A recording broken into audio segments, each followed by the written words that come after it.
Ms. Wendy Smith. Yes, thank you. Can you hear me?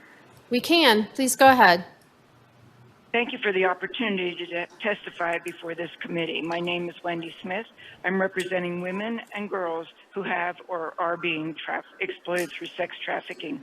I ask that you oppose HB 22-1279. I am a strong believer in women's rights. However, the question I pose to you and those listening today, is it ever right to take an innocent life? Abortion does not solve any social, moral, or economic issues. Trafficking is a multi-million-dollar criminal enterprise. Abortion benefits the trafficker, perhaps more so now that the abortion pill is more readily available. In 1973, we were told that abortion would mean that every child was wanted, that child abuse would decline, that the need for foster care would diminish, and none of that has come to fruition. In one study of sex trafficking survivors, 758 out of 1,123 responded that they had been trafficked as a minor. 683 or 90% had had at least one abortion, and out of those 628 had had multiple abortions. No one asked for their identification or about their circumstances. In a landmark study on health consequences of sex trafficking, more than half of the survey respondents reported at least one abortion, almost a third reporting multiple abortions. They also reported that often they did not choose abortion freely.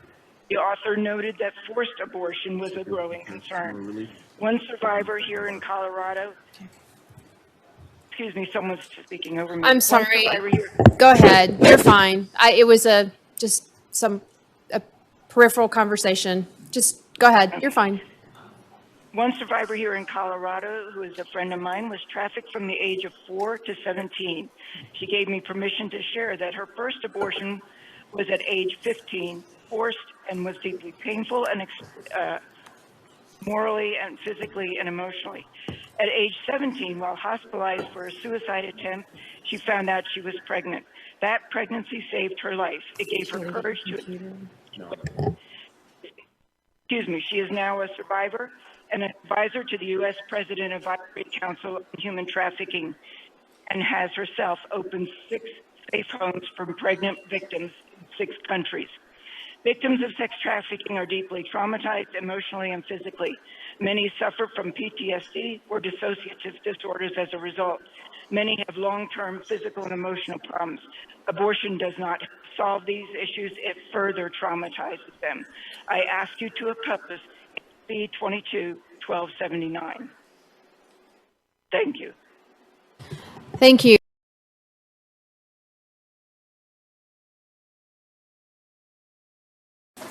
Thank you, Mr. Chair. And I think this question is for Ms. Smith, who mentioned some things about human trafficking. And one of many of my concerns about this bill is that I do think it will eliminate parental notification that we have here in Colorado. And can you talk more about victims of human trafficking and how, if that were to happen, the possibility of the coercion for the opposite of what I would prefer, parents maybe discussing with children that abortion is not the best option, but how this leaves them kind of open to be victimized, to be coerced into getting an abortion? Ms. Smith. Yes. Thank you for that question, Representative.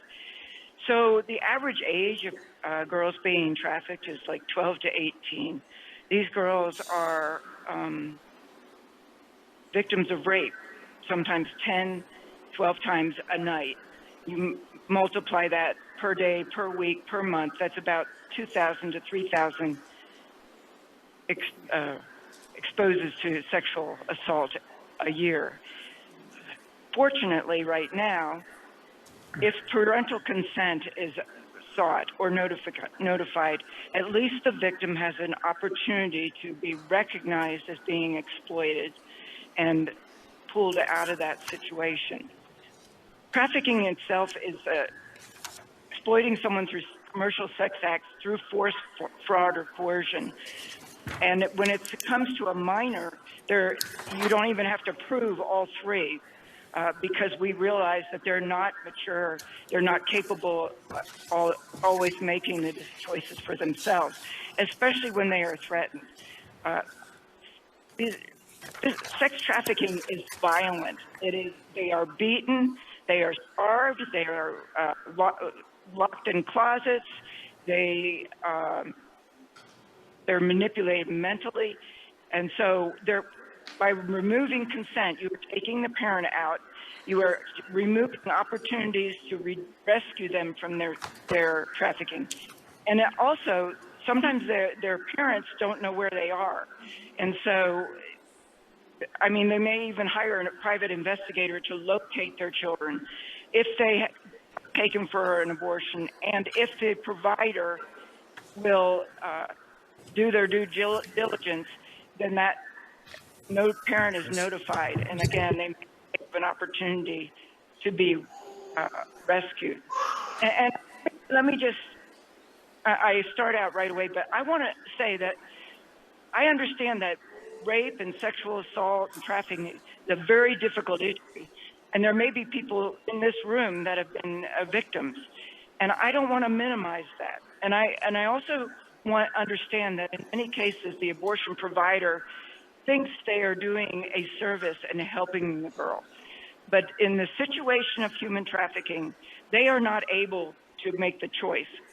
All of us here in this hearing today had the opportunity to choose what we were going to wear, whether we were going to get a cup of coffee on the way here, whether we were going to participate.